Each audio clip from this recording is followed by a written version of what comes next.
गुजरात चुनाव की तारीखों का ऐलान हो गया। राज्य में 2 चरणों में चुनाव 1 और 5 दिसंबर को होंगे और 8 दिसंबर को हिमाचल प्रदेश चुनाव के साथ ही नतीजे आएंगे। लेकिन उससे पहले राज्य में कांग्रेस की भी पोल खुलती हुई दिख रही है। ऐसा लग रहा है कि जैसे देश की सबसे पुरानी सियासी पार्टी भी आम आदमी पार्टी की लाइन पर चल रही है, यानी सत्ता में रहने के दौरान अलग नीति होती है और विपक्ष के रूप में अलग। कांग्रेस गुजरात चुनाव प्रचार में अभी से ऐसे वादे कर रही है जिसकी पोल खुलते हुए देर नहीं लगी।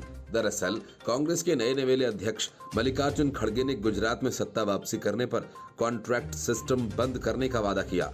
लेकिन यही कांग्रेस राजस्थान में सत्ता में है और वहां महात्मा गांधी अंग्रेजी मीडियम स्कूल्स में 10,000 शिक्षकों की संविदा पर भर्ती का आदेश जारी किया गया है। मतलब साफ है कि कांग्रेस का गुजरात में चुनावी वादा महज एक छलावा है जिसे सिर्फ सत्ता पाने के लालच में किया जा रहा है।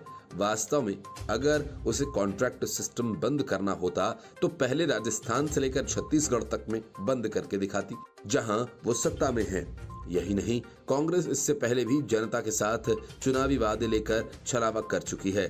राजस्थान में ही पिछले चुनावों में किसानों की कर्ज माफी का वादा किया गया, लेकिन अब तक वो वादा ठीक से पूरा नहीं किया गया। जबकि राजस्थान में अगले साल के अंत में चुनाव है, इसलिए चाहे वह किसानों के कर्ज माफी का वादा हो या संविदा पर युवाओं की बहाली का विरोध, कांग्रेस दोनों ही मोर्चों पर बेनकाब हुई है। आम आदमी पार्टी की तर्ज पर ही कांग्रेस अब ऐसे ऐसे वादे करती है जो इसे सत्ता में आने के बाद वह खुद तोड़ देती है।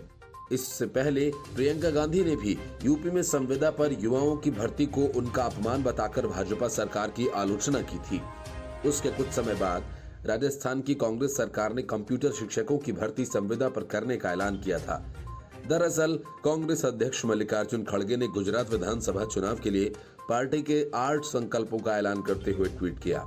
इन संकल्पों के बारे में बताते हुए उन्होंने 2 ट्वीट्स किए। इनमें एक संकल्प सरकारी नौकरियों में कॉन्ट्रैक्ट सिस्टम बंद करना और 300 रुपए बेरोजगारी भत्ता देना भी है।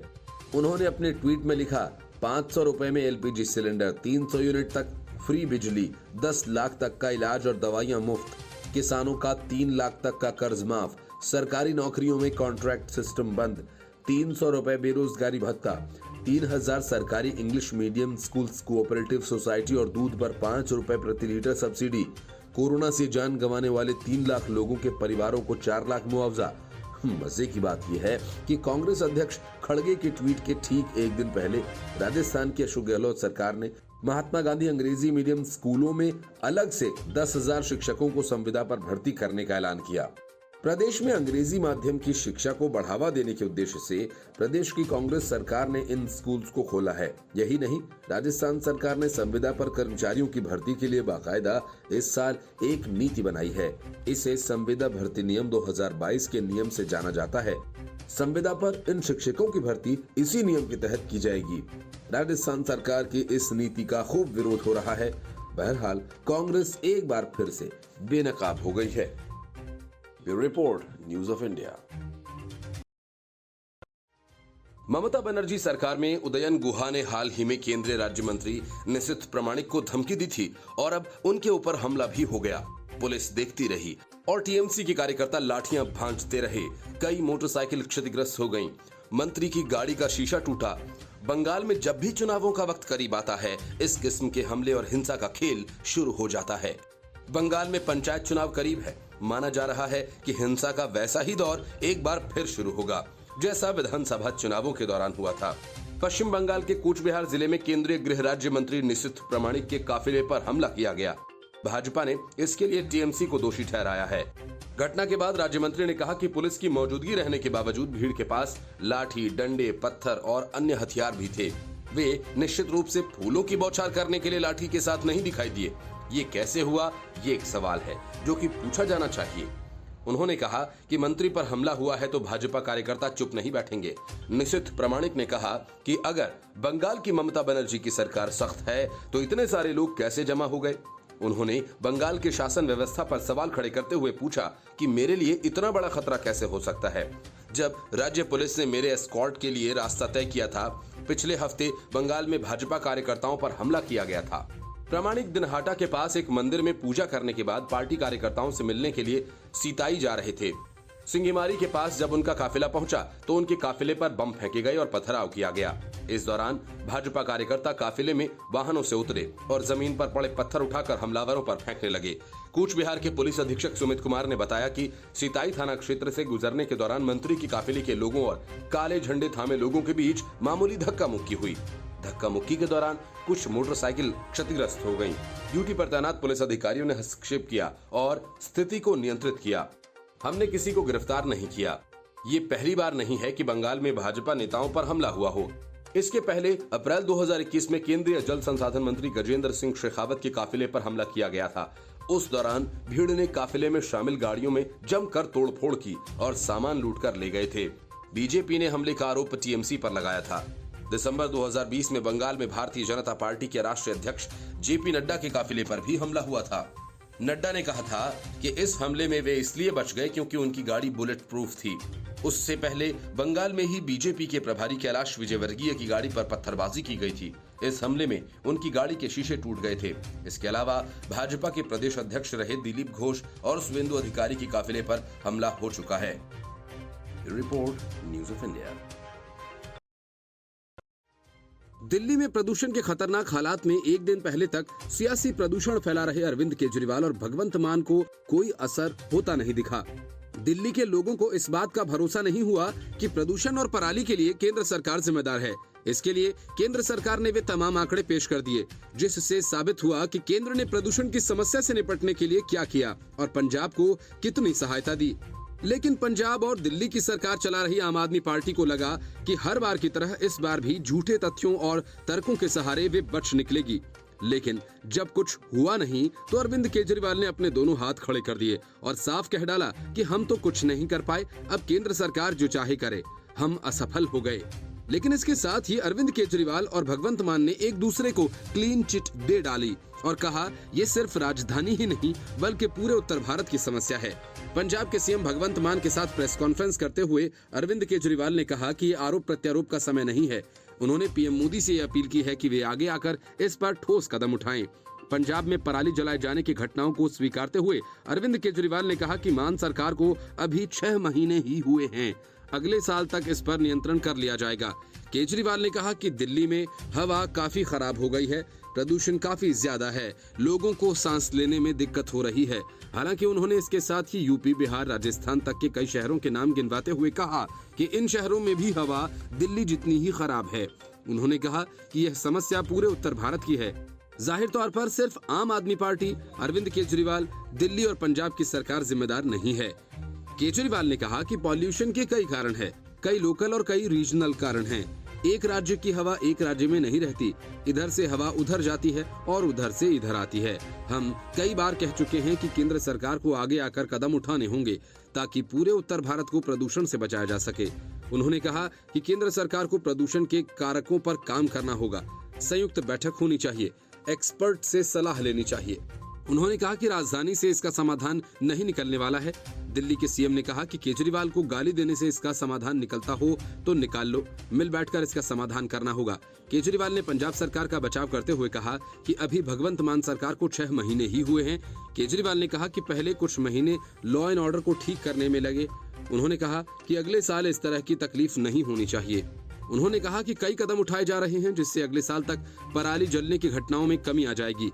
पंजाब के सीएम ने भी इस पर सहमति जताते हुए कहा कि पंजाब में किसान फसल चक्र बदलने को भी तैयार हैं, उन्हें इसमें मदद की जानी चाहिए।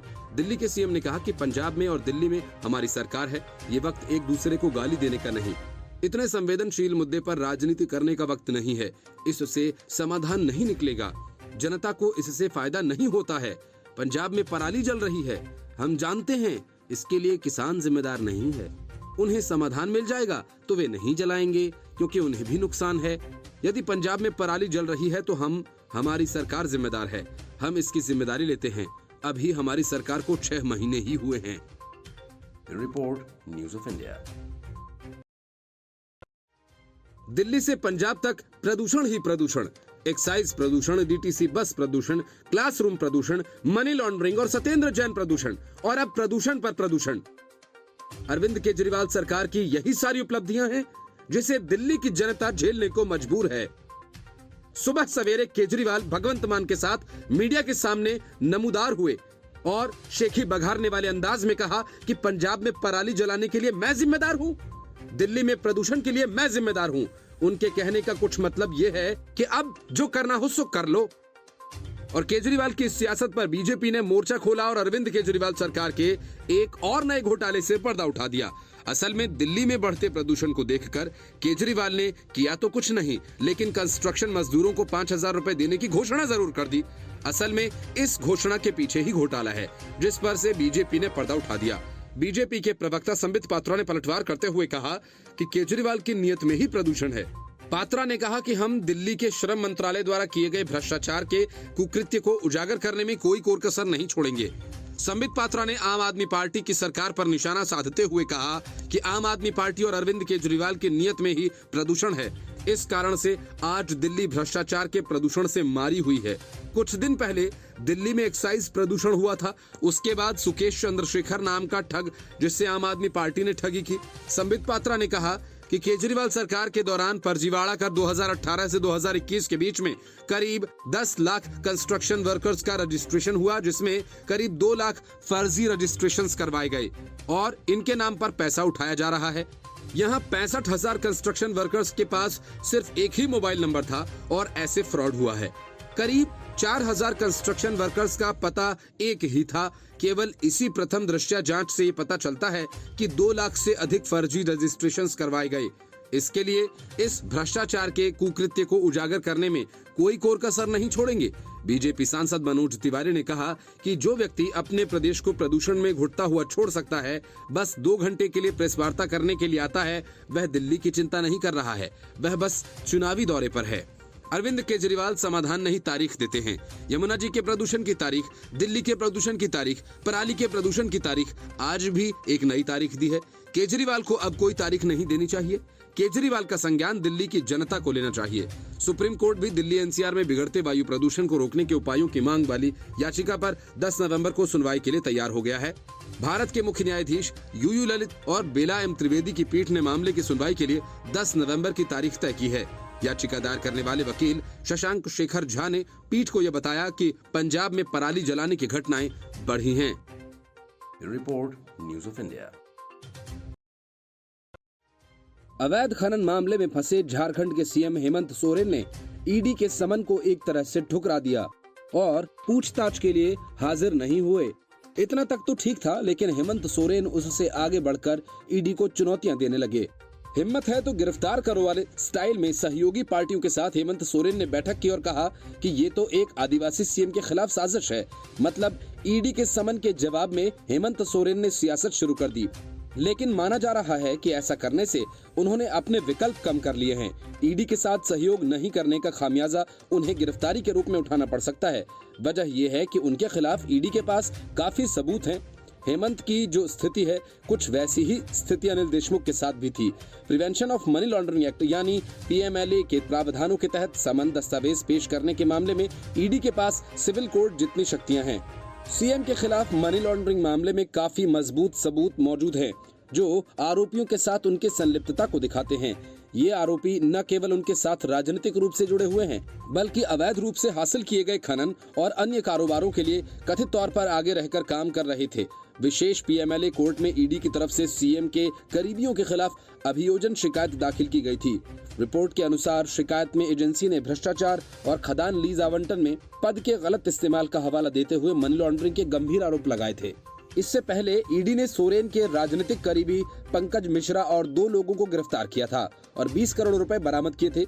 एजेंसी ने यह दावा किया था कि ये अपराध की आय का बहुत छोटा हिस्सा है, क्योंकि अवैध खनन का काम 1000 करोड़ रुपए का था। सूत्रों का कहना है कि सीएम सोरेन को तलब करने से पहले एजेंसी ने मनी ट्रेल का पता लगाया है। आरोपियों और गवाहों के बयान भी दर्ज किए गए हैं। एजेंसी ने आरोपियों के बयान रिकॉर्ड किए थे कि उन्होंने कैसे खनन पट्टे हासिल किए, लाभार्थी कौन थे। साथ ही ये भी सवाल पूछा गया कि क्यों सीएम की चेकबुक और कुछ साइन किए गए चेक उनके ठिकानों पर मिले थे। हेमंत सोरेन की तरह अनिल देशमुख भी बार बार समन मिलने पर हाजिर नहीं हुए थे। इसके बाद 6 महीनों से ज्यादा समय के लिए फरार हो गए। हालांकि बीते 2 नवंबर को उन्हें हिरासत में ले लिया गया था।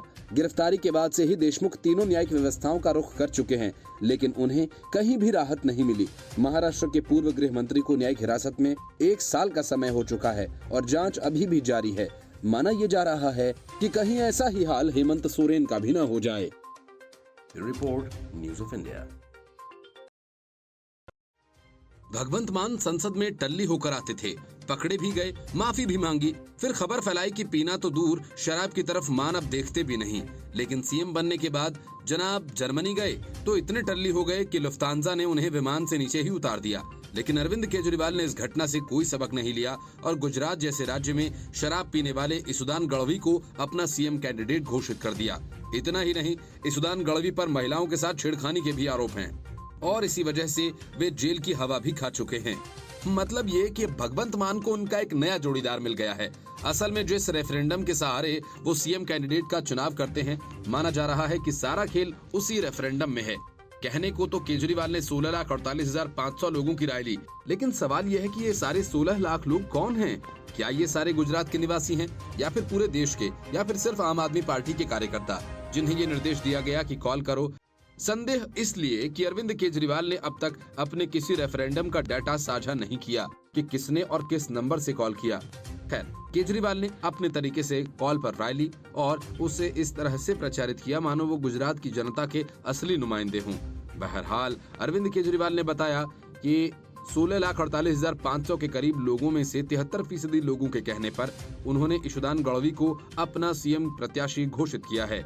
मंच पर मौजूद गोपाल इटालिया भी उनको बधाई दे रहे थे, जबकि इटालिया खुद सीएम पद की रेस में कुछ समय पहले तक बड़ा नाम माने जा रहे थे। उनके अलावा बीच में मेधा पाटकर का नाम भी मीडिया में उछाला था और अल्पेश कथेरिया, इंद्रनील राजगुरु, मनेज सुरथिया भी इस रेस में शामिल थे। लेकिन केजरीवाल ने इसुदान गढ़वी का चुनाव किया। मंच पर मौजूद गोपाल इटालिया ने भी उनको बधाई दी, जबकि इटालिया खुद सीएम कैंडिडेट की रेस में कुछ समय पहले तक बड़ा नाम माने जा रहे थे। उनके अलावा बीच में मेधा पाटकर का नाम भी मीडिया में उछाला था। इसुदान गढ़वी आम आदमी पार्टी से विवादित नाम है। उनके ऊपर गुजरात में जहां शराब पर प्रतिबंध है, वहां शराब पीकर प्रदर्शन करने, बीजेपी की महिला कार्यकर्ता के साथ छेड़खानी करने के भी आरोप लग चुके हैं और इसकी वजह से उन्हें जेल भी जाना पड़ा था।